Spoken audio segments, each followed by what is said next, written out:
Good morning, everybody, and welcome to another edition of IndyCar on the 26th of March. I'm Gordon Ross.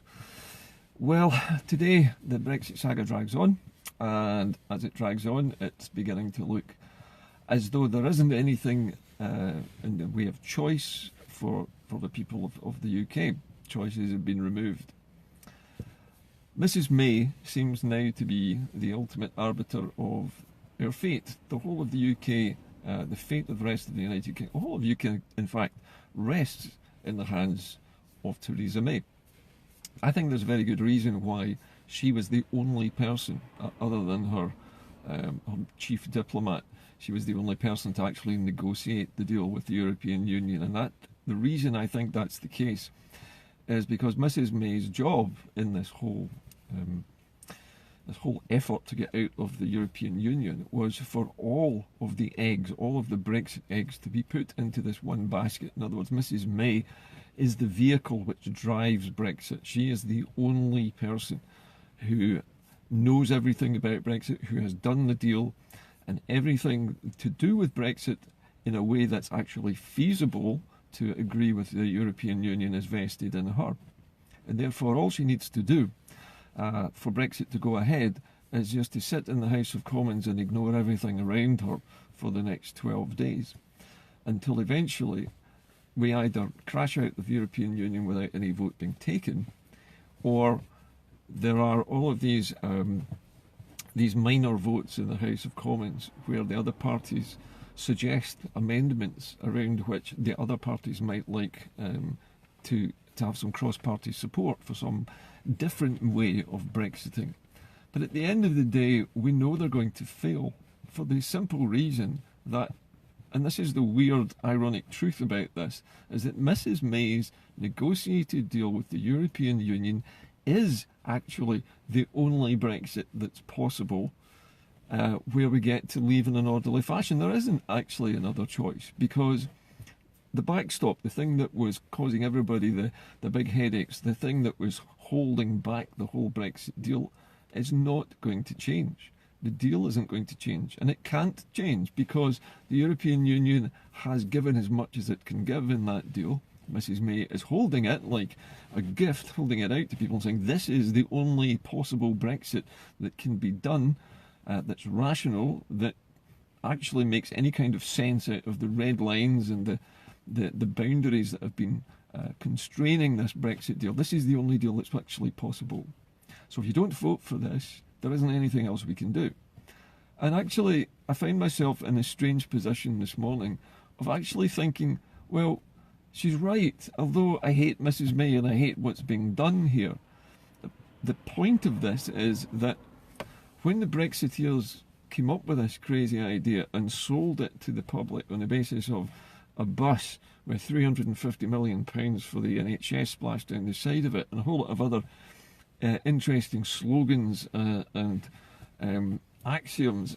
Basically what they were saying was Brexit will be wonderful, vote for it, and you get two choices: you either have Brexit or you stay in the EU. So people thought, well, okay, I'm fed up with what's going on at the moment, I'll vote for Brexit just because I don't have any other options. Vote for Brexit, we have the Brexit. And then suddenly we find ourselves unexpectedly leaving the European Union, and the only way that the politicians can actually call the bluff of the Brexiteers is to actually come up with a deal which respects the red lines that the Brexiteers have put in place. And that deal is the only one in town. It's the only one that can or will be negotiated by the European Union. So basically, this is a massive bluff calling exercise.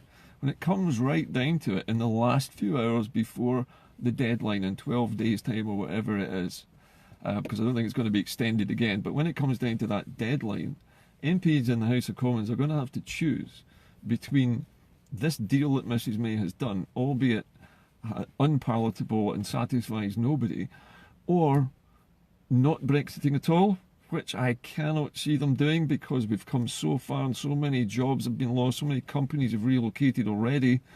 But basically it's down to this Brexit deal or no deal. And that means leaving the European Union with nothing, with empty hands, with no deals at all in place, and having to somehow struggle through years and years of finding new trade deals with other countries and trying to find ways of keeping the economy going while its export industries are cut back to the bone and there's nothing much left.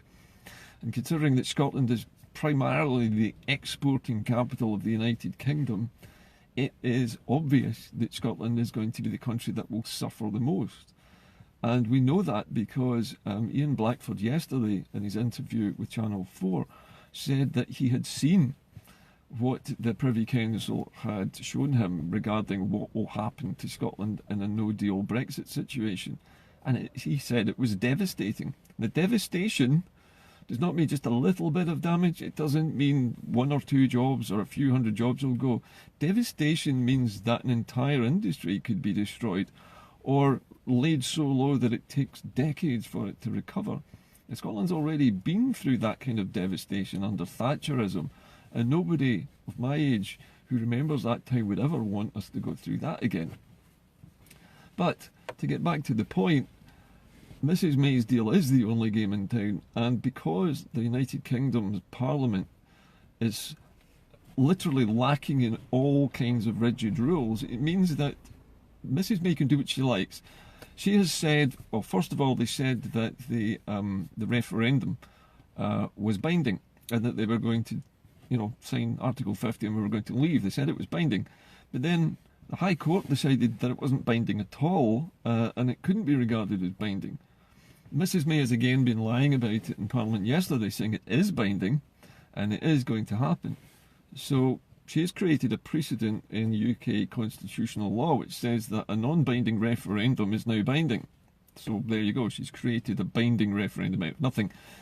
But now she's in a position where she's having partially lost control of the debate in Parliament. It means that the Commons can now start tickling the edges of Brexit and start rearranging those deck chairs on the Titanic in a slightly more palatable way, but they can't alter the deal. They know they can't alter the deal. So what are they playing at? What's the point? They might say, oh, well, yes, we're going to suspend things for a while until we can come up with a better deal. But the point is there isn't a better deal. The European Union's already said this is the deal. You can't renegotiate it. There's no more negotiating to be done. You've spent 3 years faffing around, wringing your hands, examining your navel, and this is the best deal that you can come up with. In fact, it's the only deal that's actually possible in the circumstances that you in Great Britain have created by constricting everything with all these red lines. You've forced yourself into this terrible deal. And now you're saying you don't like it? Well, you created it. But the problem now is that the Parliament is going to vote all sorts of little amendments that might tickle around the edges of it and maybe change it a little tiny bit, or might reject it, might have a second referendum, they might do this, they might do that. But the problem is, Mrs May has said quite rightly that she can ignore them all, because none of the votes that they are having, these indicative votes, and this is in inverted commas, indicative voting like this merely suggests how many MPs would vote for a certain motion. It doesn't say that Parliament supports that motion. It's an indication of intent. It's not binding on anybody, and she can completely ignore it and just sit there and wait until she runs out of time. And at that point there has to be the presentation of this deal again for a third time, and they either have to accept it or we leave without any deal at all. And frankly, I think all of the options now have been gradually and steadily taken off the table by Mrs May's government, to the point now where we know that the intention of the British government is to leave Europe by fair means or foul. Doesn't matter who agrees with it or disagrees with it, or how it's done, or what colour the Brexit is, or where or which parties support it, which parties don't. It's going to happen whether they vote for it or not. So they either vote for Mrs May's deal, and somehow we get out of this in a more orderly fashion. At least we'd have 2 years to get used to the mess, or we are just falling out of the EU off the cliff edge with no deal whatsoever, and they're going to mobilise the army to try to open ports all around the UK to break the gridlock around Calais and Dover area down in the southeast of England, where almost everything crosses the Channel. So it's not a good picture, and what Ian Blackford said yesterday, having listened to what was being talked about in the Privy Council, is that it's a devastating picture if we go out of the European Union with no deal. And if that is the case, and surely it must be obvious now to everybody in Westminster, including the SNP group, that Brexit is almost a foregone conclusion now. I mean, how are they going to stop it? I mean, Mrs May says that no matter what Parliament says, she can ignore it. You know, it doesn't matter, it's not binding. So all these indicative votes and all the rest of it achieve nothing. Nothing at all. At the end of the day, we're back down to this majoritarianism or majoritism I was talking about, this black and white, in or out, one thing or the other. There's no third choice. There's no, let's try maybe this approach and we'll have a vote on who likes that one. There's not been any third options on the ballot papers. There's only ever been two, in or out. And 3 years later we're back to it, in or out. And it's either in Mrs May's deal or out of Europe without a deal this time. So it's no longer about whether we Brexit or not. It's now about how we Brexit. It's not about leaving the EU and falling off a cliff. It's about whether you leave the EU and jump off the cliff with a parachute on. That's really the only difference. You're still going off the cliff. You're just going to have a longer, slower descent until you get to the rocks at the bottom. And for the life of me, I don't understand at the moment why Ian Blackford hasn't walked out. He said yesterday that if MPs were going to be ignored in this way, if all of these indicative votes were worthless and were not in any way going to be actioned, then what was the point of MPs being there at all? He said they might as well all go home. At which the Tories on the opposite side shouted, go home. Now we know that the Tories are a highly racist bunch of people and they regard the Scots as some kind of lower life forms that should just go back home. And we've put up with this for many, many years. And we shouldn't put up with this. But at one point yesterday, I thought Ian Blackford was actually going to lead the entire SNP group out of Westminster for good. But it's coming to the point now where that will probably happen because there isn't anything left to fight for. I read this morning that Mike Russell was suggesting, or not suggesting, requesting from the UK government additional devolved powers. Now, call me, cynical, but what's the point of asking for additional devolved powers when we're about to crash out of Europe and end up in a massive disaster in what everybody is describing as devastating damage to the Scottish economy and to Scotland in general? Why do it? Why are they still there? Why is Ian Blackford not walking out? What's the point? We're going to sit there and listen to all this waffle this week, all these indicative votes about what they might do and what they might not do. They might, Brexit on a Sunday afternoon with a cup of tea and a biscuit, or they might, Brexit over a 3-month period after going on holiday for a wee while. But the end game is always Brexit. There isn't a choice anymore.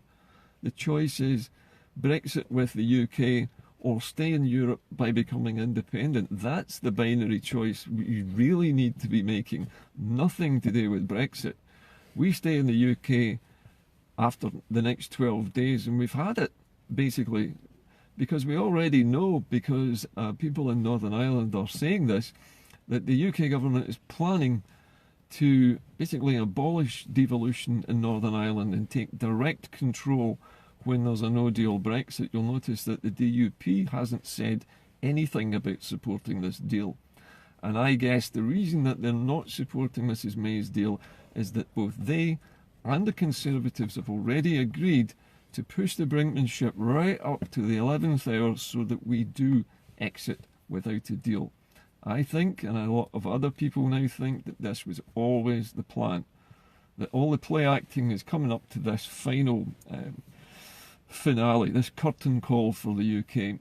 When devolution is ended, that London takes full control of the other 3 smaller countries. All of these devolved parliaments are closed down for good. and we are basically cut adrift from Europe, and there is a wall built across Ireland again by Britain, because Britain has decided to tear itself out of the European Union. We also know that the European Union is preparing for a hard no-deal Brexit in Ireland, and they've been giving a lot of money to the Republic of Ireland in order to put in place the means, pardon me, the means to check goods coming and going over the border from Northern Ireland into the Republic. Although they've stopped short of suggesting that they build any kind of physical infrastructure at the border, because they don't want to do that. The British government is hoping, I think, that the European Union will put up border posts so that the British government can blame Europe for the partitioning of Ireland, when in fact it's Britain's Brexit that is causing the repartitioning of Ireland. What other options are available to the people of Northern Ireland? Well, the only thing that's really open to them is to have their border poll and decide to throw in their lot with the Republic and say ta-ta to Britain and stay in the EU, which is what they actually voted to do anyway. The Democratic Unionist Party, it probably must be the most inappropriately named party in Ireland, I think, because Democratic they most certainly do not seem to be. They represent a minority of people in Northern Ireland, and the only reason they're in power and have seats is because the opposition to them in Northern Ireland is split between several other parties. Otherwise, they would not be sitting in Westminster at all. They would not be holding Northern Ireland to ransom as they are doing at the moment. Which all begs the question, what is the Scottish Government going to do about all of this? Because they seem to have gone very quiet.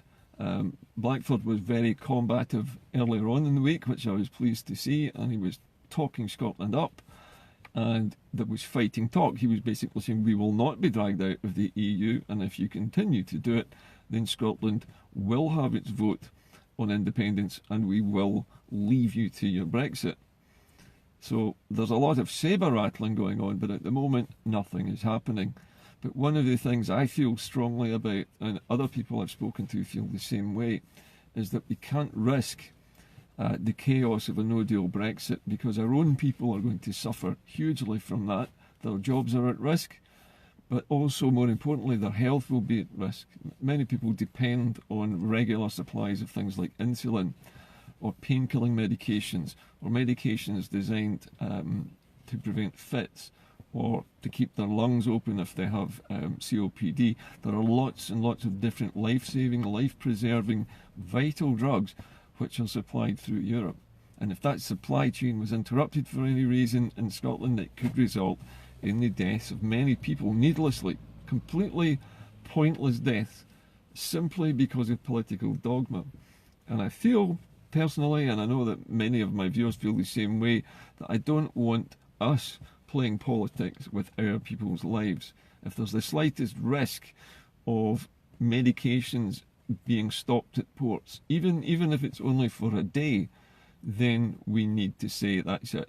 We've had enough. We're withdrawing from Westminster. We're having our vote with or without a Section 30 order. It has to be done.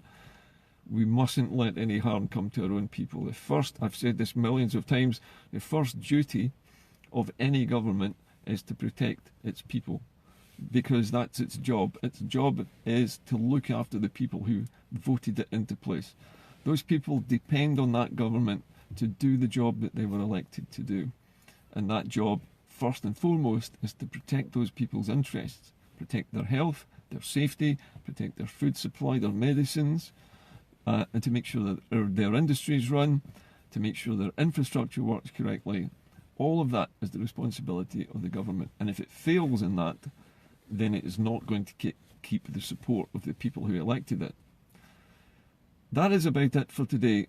I'm running out of things to say about this situation, because there are no more words left to describe how horrible this situation has become and how deliberately it's been engineered to be like this. We're forcing people to choose to follow another nation's people off the edge of a cliff. I mean, it's like lemmings jumping off a cliff to their death and saying, right, the rest of you must come as well. when the rest of us have no interest in leaping off a cliff because somebody else has decided to do it. There are many metaphors you can use to describe Brexit. But when you think about it, the Brexit vote was over 3 years ago. It's taken them 3 years to tell us what Brexit will be like. And now that they've told us what it's like and everybody hates it and wants to stop it, they tell us we can't stop it. And that is what is wrong with the British political system. They tell us that when we have a referendum, and I'll quote here, it's once in a generation. Now, once in a generation generally would mean about every 25 years you're allowed to have a public vote like this. But who made that rule up?